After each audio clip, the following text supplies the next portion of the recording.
My name's Chris from the Maine Warden Service. I'm going to talk a little bit about checking your wheel bearings on your boat trailer. Over here. So each trailer is going to be different, obviously. There's going to be different bearings on each trailer.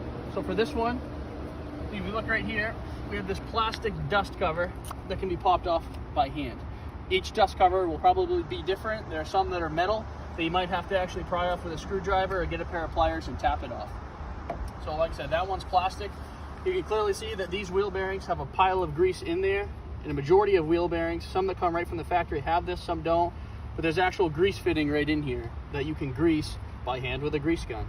Typically, if you take your dust cover off and you see a lot of grease, you're good to go. But if you were to pop this off and there were no grease, it was dry, that's an issue. And that means you would have to grease your wheel bearings. So what you do is you just take your grease gun, put it on the grease fitting, basically pump until you see some grease come out. That's when you know your bearing will be packed.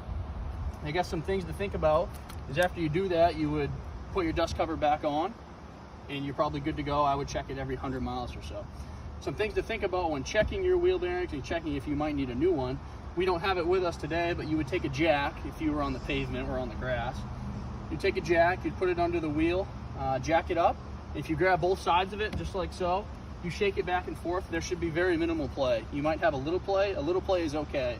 But if you have a lot and it's clunky, that would be an issue. That would mean your wheel bearing is probably beyond savable and you would need a new one.